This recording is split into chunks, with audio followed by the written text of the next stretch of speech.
बंधुवर जय श्री कृष्ण।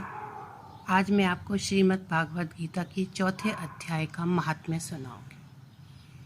श्री भगवान कहते हैं, हे प्रिय, अब मैं चौथे अध्याय का महात्म्य बतलाता हूँ, सुनो। भागीरथी के तट पर वाराणसी नामक एक पुरी है।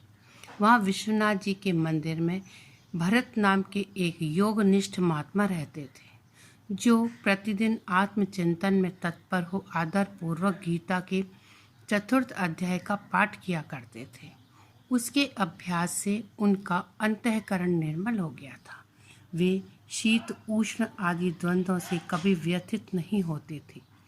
एक समय की बात है, वे तपोधन नगर की सीमा में स्थित देवताओं का दर्शन करने की इच्छा से भ्रमण करते हुए नगर से बाहर निकल गए। वहाँ बेर के 2 वृक्ष थे। उन्हीं की जड़ में वे विश्राम करने लगे।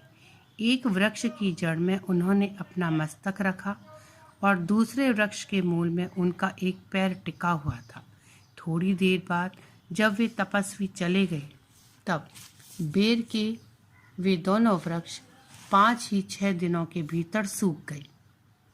उनमें पत्ते और डालियां भी नहीं रह गई। तत्पश्चात वे दोनों वृक्ष कहीं ब्राह्मणों के पवित्र गृह में 2 कन्याओं के रूप में उत्पन्न हुए। वे दोनों कन्याएं जब बढ़कर 7 वर्ष की हो गईं, तब एक दिन उन्होंने दूर देशों से घूमकर आते हुए भरत मुनि को देखा। उन्हें देखते ही वे दोनों उनके चरणों में पड़ गईं और मीठी वाणी में बोली, मुने, आपकी ही कृपा से हम दोनों का उद्धार हुआ है। हमने बेर की योनि त्याग कर मानव शरीर प्राप्त किया है। उनके इस प्रकार कहने पर मुनि को बड़ा विस्मय हुआ। उन्होंने पूछा, पुत्रियों, मैंने कब किस साधन से तुम्हें मुक्त किया था? साथ ही यह भी बताओ कि तुम्हारे बेर के वृक्ष होने में क्या कारण था, क्योंकि इस विषय में मुझे कुछ भी ज्ञात नहीं है।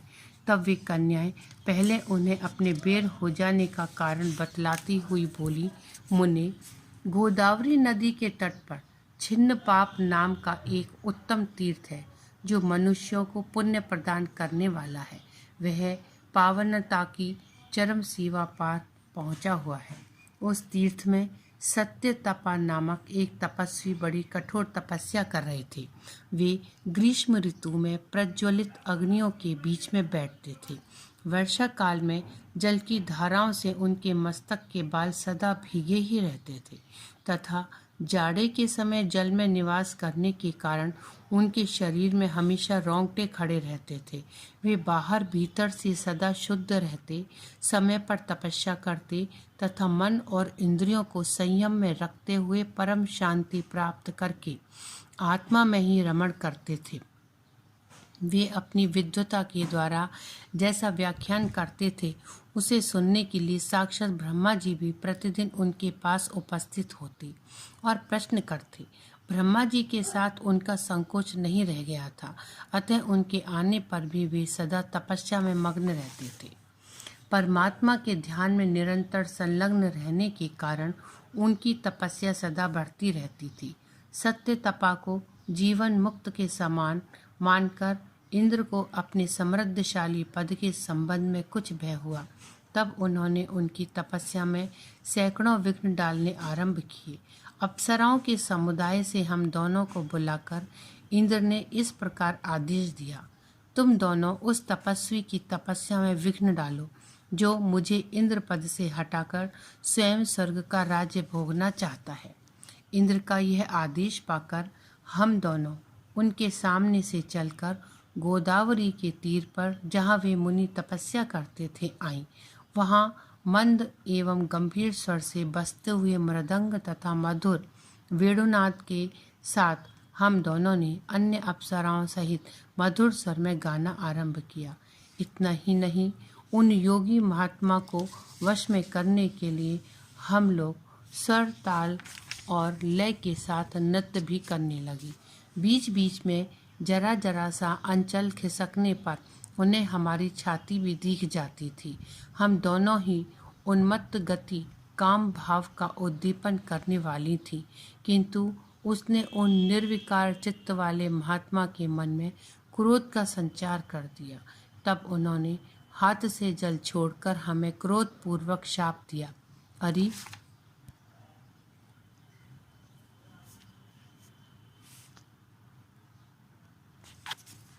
अरे तुम दोनों गंगा जी के तट पर बेर के वृक्ष हो जाओ।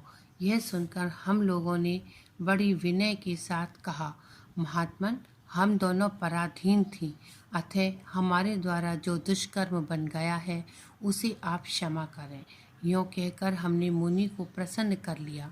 तब उन पवित्र चित्त वाले मुनि ने हमारे शापोद्वार की अवधि निश्चित करते हुए कहा, भरत मुनि के आने तक ही तुम पर यह शाप लागू होगा। उसके बाद तुम लोगों का मृत्युलोक में जन्म होगा और पूर्व जन्म की स्मृति बनी रहेगी। मुनि, जिस समय हम दोनों बेर वृक्ष के रूप में खड़ी थी, उस समय आपने हमारे समीप आकर गीता के 4 अध्याय का जप करते हुए हमारा उद्धार किया था। अतः हम आपको प्रणाम करते हैं। आपने केवल शाप से ही नहीं, इस भयानक संसार से भी गीता के 4 अध्याय के पाठ द्वारा हमें मुक्त कर दिया है। श्री भगवान कहते हैं, उन दोनों के इस प्रकार कहने पर मुनि बहुत ही प्रसन्न हुए और उनसे पूजित हो विदा लेकर जैसे आए थे वैसे ही चले गए, तथा वे कन्याएं भी बड़े आदर के साथ प्रतिदिन गीता के 4 अध्याय का पाठ करने लगी, जिससे उनका उद्धार हो गया। आज आपने श्रीमद् भागवत के 4 अध्याय का महात्म्य सुना।